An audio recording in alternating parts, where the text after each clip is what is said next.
Share மார்க்கெட்டுன்னு சொன்னாலே நம்மளுக்கு ஞாபகம் வரக்கூடிய ஆள் யாராக இருக்கும்? த பிக் புல் ஹர்ஷத் மேதா தாங்க.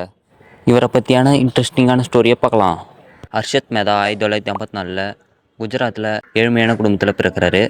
இவர் வேலைக்காக மும்பைக்கு செல்கிறாரு. அந்த வேலையில் இவருக்கு பெரிய லாபம் கிடைக்காதனால அப்பன்னு பார்த்து அவருக்கு ஷேர் மார்க்கெட்டை பற்றி தெரிய வருது. ஷேர் மார்க்கெட்டை பற்றி அவங்க தம்பிகையில் சொல்லும்போது இதெல்லாம் பெரிய பணக்காரங்க ஆடக்கூடிய ஆட்டம்னு சொல்லிட்டாரு. அதுக்கு ஹர்ஷத் மேதா இதை பற்றி நம்ம கற்றுக்கினா நம்மளாலேயும் லாபத்தை எடுக்க முடியும்னு சொல்கிறாரு.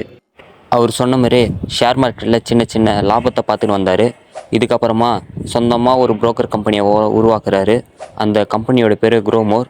இதில் கிளைண்ட்டுக்கு ஸ்டாக்கை ரெக்கமெண்ட் பண்ணி அதில் ப்ராஃபிட் எடுத்துருந்தார். இதில் வர ப்ராஃபிட் பத்தலைன்னு சொல்லிட்டு பேங்க்கில் இருக்கிற லூப்போலை கண்டுபிடிச்சி ஃபேக் பிஆர் மூலம் மோசடி பண்ண ஆரம்பித்தார். இதன் மூலம் கொஞ்சம் கொஞ்சமாக உலகத்துக்கு தெரிய வராரு. ஹர்ஷத் மேதாவை பிடிச்சவங்க எல்லாரும் அவரை பிக் புல்னு சொல்ல ஆரம்பித்தாங்க. அவரை பிடிக்காதவங்க எல்லாரும் இவர் ஒரு ஸ்கேமர்னு சொல்ல ஆரம்பிச்சிட்டாங்க. இப்போ தாங்க மெயின் பிக்சரே. ஸ்கேம் 1992 ஒரு ஜேர்னலிஸ்டால் தான் ஹர்ஷத் மேதாவோட ஸ்கேம் வெளியே வருதுங்க. அந்த ஜேர்னலிஸ்டோட பேர் சுச்சிதா தலால்.